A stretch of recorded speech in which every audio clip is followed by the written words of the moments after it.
Nation first అనే భావన ప్రతి ఒక్కరిలో రావాలని, మువ్వన్నెల జెండా ఓ ఉద్వేగం, ఓ స్ఫూర్తి అని ఆంధ్రప్రదేశ్ రాష్ట్ర ముఖ్యమంత్రి చంద్రబాబు నాయుడు అన్నారు.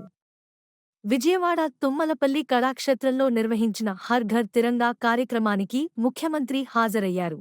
ముందుగా జాతీయ పతాకం రూపకర్త పింగళి వెంకయ్య విగ్రహానికి పూలమాల వేసి నివాళులర్పించారు. జాతీయ పతాకాన్ని రూపొందించింది తెలుగువారు కావడం గర్వకారణం అని చెప్పారు. మోదీ రూపంలో దేశానికి సమర్థ నాయకత్వం ఉందన్నారు. భారత్ది డెడ్ ఎకానమీ కాదు, గుడ్ ఎకానమీ అని అన్నారు. ప్రతి ఇల్లు, ప్రతి కార్యాలయంపై జాతీయ జెండా రెపరెపలాడాలని, కుల, మత, ప్రాంత, భాషా భేదం లేకుండా దేశమంతా ఒకటే అనే జాతీయ భావన పెంపొందించడమే హర్ ఘర్ తిరంగా లక్ష్యమని ముఖ్యమంత్రి చంద్రబాబు నాయుడు అన్నారు.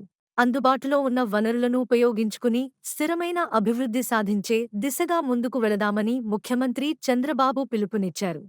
ఏ జెండా చూస్తే ప్రతి భారతీయ పౌరుడి మనసు పులకరిస్తుందో, ఏ జెండా చూస్తే దేశం యావత్తు గర్వంగా తలెత్తుకుంటుందో, ఏ జెండా చూస్తే ఒక ఉద్వేగం, అనుబంధం కనిపిస్తుందో అదే 3 రంగుల జెండా, మన జాతీయ జెండా, ప్రపంచంలోనే అతి శక్తివంతమైన జెండా, మన తెలుగువాడు రూపొందించిన జెండా మనందరికీ గర్వకారణం అని చెప్పి మరొక్కసారి విజ్ఞప్తి చేస్తున్నా.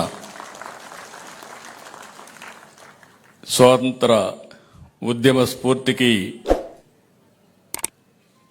ఈరోజు మనం ఒకసారి ఆలోచిస్తే 78 సంవత్సరాలు దగ్గర గడుపుకొని తొందరలోనే 100 సంవత్సరాలు ఉత్సవాలకు సిద్ధమవుతున్నాం. అందులో భాగంగా ఆజాదీ కా అమృత్ మహోత్సవం ఒక కార్యక్రమాన్ని తీసుకుని ప్రధానమంత్రి గారు ప్రతి ఒక్కరిలో ఒక దేశభక్తిని పెంచాలి అనే ఉద్దేశంతో హర్ ఘర్ తిరంగా కార్యక్రమానికి శ్రీకారం చుట్టారు. ఈరోజు ప్రతి ఒక్కరు గుర్తుపెట్టుకోవాలి, ప్రతి ఒక్క చేతిలో, ప్రతి ఇంటిపైన, ప్రతి కార్యాలయం పైన జెండా ఎగురవేయడం ద్వారా స్వాతంత్ర వీరుల్ని స్మరించుకోవడమే కాకుండా మనలో ఎక్కడికక్కడ జాతీయ భావన పెంచాలి, దేశభక్తిని పెంచుకోవాల్సిన అవసరం ఉంది.